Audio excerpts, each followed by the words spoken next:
नमस्कार, आप देख रहे हैं न्यूज 6 चैनल। मैं हूं आपके साथ आदिल खान। और इस वक्त की सबसे बड़ी, खास तौर पर देश के भविष्य से यानी शिक्षा व्यवस्था से जुड़ी हुई खबर सामने आ रही है। देश भर में यूजीसी बिल को लेकर हड़कंप मचा हुआ है। छात्रों, शिक्षकों, शिक्षाविद और कई विपक्षी दल इस बिल के खिलाफ खुलकर विरोध कर रहे हैं। सड़कों से लेकर सोशल मीडिया तक और विद्यालयों से लेकर विश्वविद्यालयों तक आज सिर्फ एक ही सवाल गूंज रहा है, क्या यूजीसी बिल शिक्षा सुधार है या फिर शिक्षा पर सरकारी नियंत्रण की तैयारी चल रही है। आखिर ये विरोध क्यों हो रहा है? विरोध करने वालों का साफ कहना है कि नया यूजीसी बिल विश्वविद्यालयों की स्वायत्तता पर सीधा हमला है।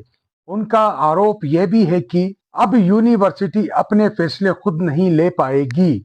जी हाँ, साफ तौर पे कह रहे हैं, अब यूनिवर्सिटी अपना फैसला खुद नहीं ले पाएगी।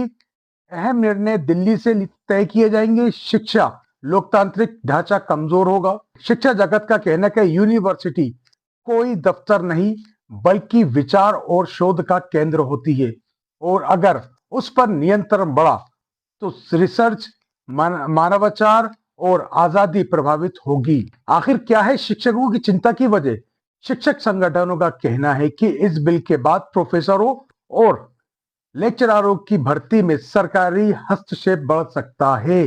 साफ तौर पर उन्होंने कहा है, मेरिट के बजाय सिफारिश और दबाव हावी हो सकता है, यह भी कहना है उनका।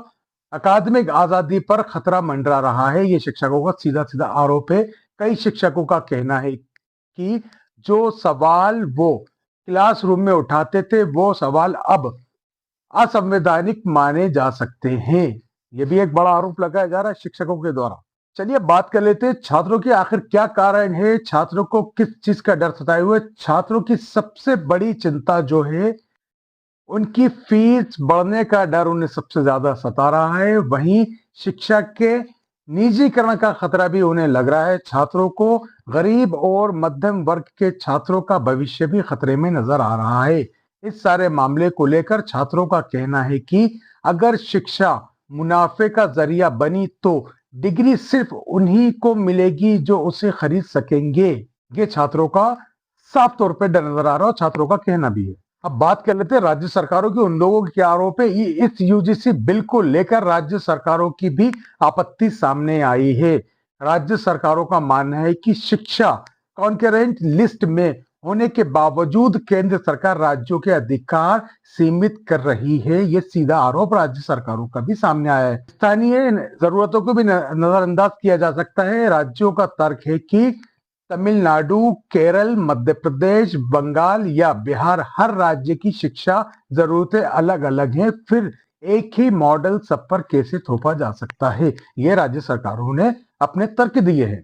केंद्र सरकार का पक्ष क्या है, यह भी आप जान लीजिए। केंद्र सरकार का कहना है, इस विरोध को लेकर केंद्र सरकार का कहना है कि विरोध गलतफहमी पर आधारित है। केंद्र सरकार साफ कह रही है, ये विरोध गलतफहमी का आधार है। सरकार के मुताबिक ये बिल शिक्षा की गुणवत्ता सुधारने के लिए लाया गया है। फर्जी और डिग्री बेचने वाली यूनिवर्सिटियों पर लगाम लगाया जाएगा। छात्रों को अंतरराज्यीय शिक्षा प्राप्त होगी।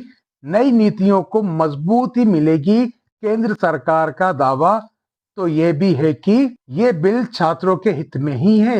मगर आखिर ये विरोध क्यों? इससे शिक्षा प्रणाली जबरदस्त बनेगी। अब बड़ा सवाल लेकिन यह भी बना हुआ है, क्या छात्रों और शिक्षकों से बिना व्यापक चर्चा के ऐसा बड़ा बदलाव सही है? क्या सुधार के नाम पर शिक्षा की आत्मा से समझौता हो रहा है? ये कई अहम सवाल हैं। फिलहाल देश के कई हिस्सों में प्रदर्शन अभी भी जारी है। यूनिवर्सिटी कैंपस उबल रहे हैं और ये मुद्दा जल्द ही संसद चुनाव और राष्ट्रीय भेष का मुद्दा भी बन सकता है। हम लगातार इस पूरे मामले पर बने हुए हैं। जुड़े रहिए हमारे साथ, देखते रहिए न्यूज़ 6 चैनल।